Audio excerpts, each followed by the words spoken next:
Yep, it is in 2K, but it is a highly compressed image. Hello guys, LifeHackster here. Today we are going to test and review the Wyze Battery Cam Pro.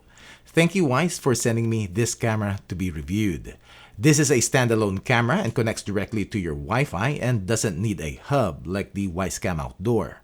This records in 2K quality, 2560 by 1440 pixel resolution and with a 134-degree diagonal field of view, and records at 15 frames per second in both daytime and at night. Its spec says it has a starlight sensor with 1.6 aperture, but this is what the footage looks like at night without lights in my backyard.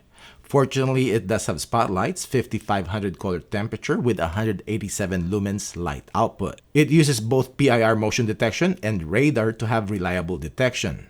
It is powered by a rechargeable and removable battery pack, 6200 mAh capacity, supposedly good for 6 months of use before needing to be recharged.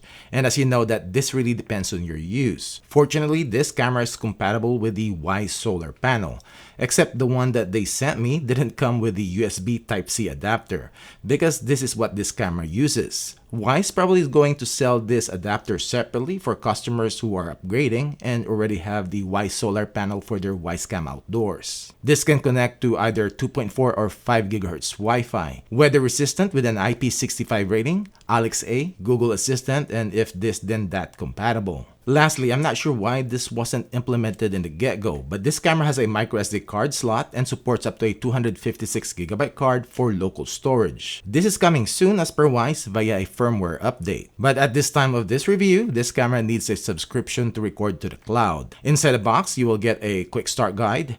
You will get a battery pack, 3.7 volts, 6200 mAh capacity. We have the mount. It is made of metal and plastic. And we have mounting screws and plastic anchors. We have a short USB Type-C cable to charge the battery. And we have the camera itself. We have the spotlights and infrared LEDs on top. We have the camera lens, the mic, status light, and the light sensor. We have the PIR and radar sensor. On the back, we have the speaker, a quarter 20 screw mount. We have a rubber plug that covers the USB-C port to charge or to plug in the solar panel. Opening the latch on the bottom will open the battery compartment. And we have a microSD card slot and a setup button. Time to set this up. Open up the Wyze app, click the plus sign, add device, cameras, scroll down to Wyze Battery Cam Pro. Insert the battery pack on the camera.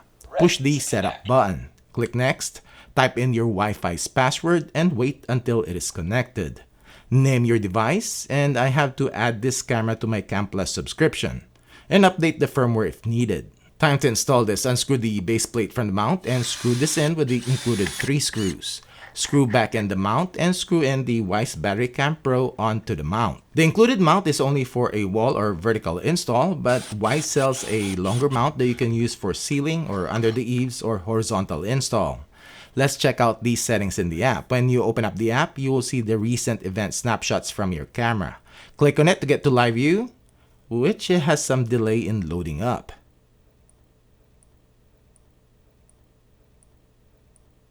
There you go.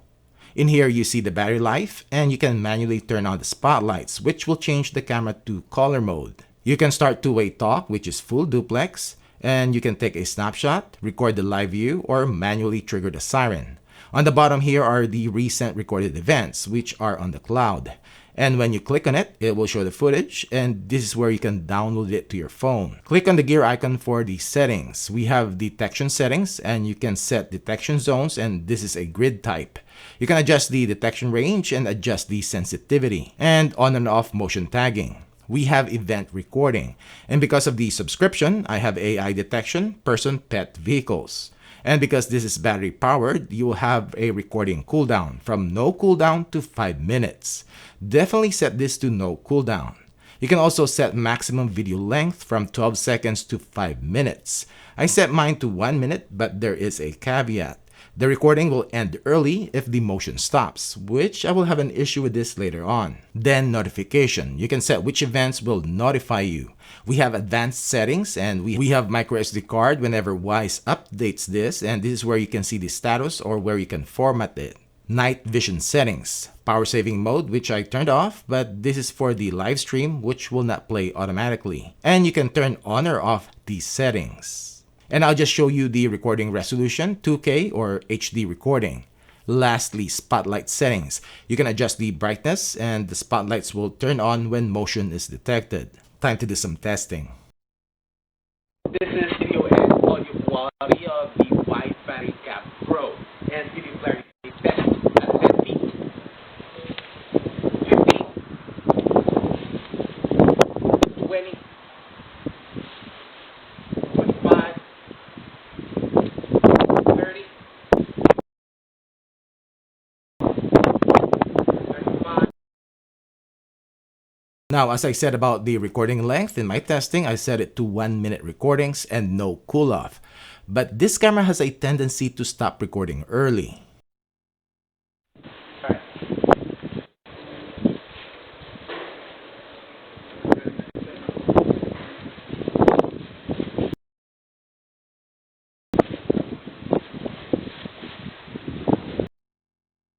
Wyze Cam Pro at night, and this with the spotlights on, and this is what it looks like at 10 feet, 15,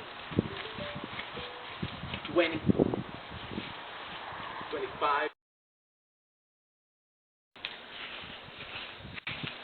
So this is the video quality of the Wyze Battery Cam Pro at night, and this with its infrared LEDs turned on. I think there's two of them, and this is what it looks like at 10 feet, 15, 20, 25, 30. We are going to test the motion alert notification speed of the Wyze Battery Cam Pro, and I'm on my LTE connection, and it is with the Wyze Cam Plus subscription and person detection turned on. And let's see. Status light is on. Now let's just wait for the notification. So you'll get this like text notification. There's no thumbnail yet, but if you wait for a little bit, it should give you a thumbnail, which is kind of weird. It will usually have a thumbnail. I'm gonna let it wait out. There you go. See, now it has a thumbnail. When you click on it, you will see that. So there's a little bit delayed there as to the snapshots, and when you click on that, it should get you to, oh, you have to tap this to get to live stream. You can change that in the setting, by the way, to go to live view automatically and see how long. Right there. All right, a little bit delay. 6:05.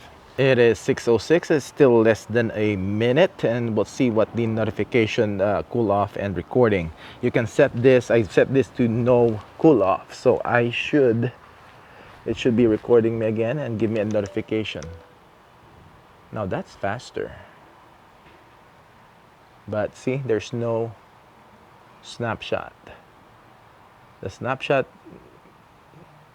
will come in here in a little bit. I think the camera is still recording. Now it stopped, and that's the time that you'll get a snapshot. So there's a delay there.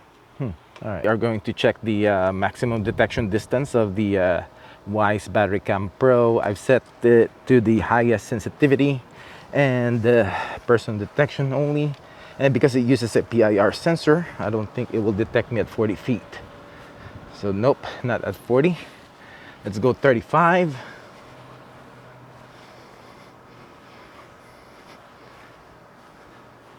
Oh yeah, it got me at 35 feet.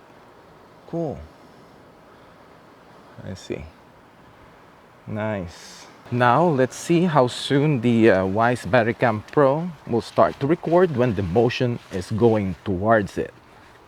There you go. Status light is on. Let's see.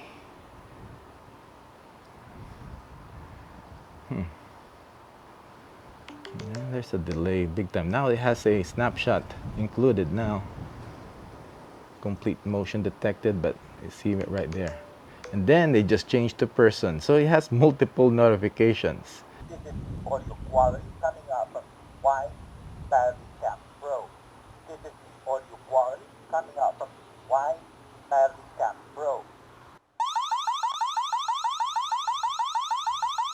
So what do you think? There's some work needed software-wise to dial in this camera, like its notification speed and the delay in sending in the snapshots, and also how long it records after the camera thinks motion has stopped.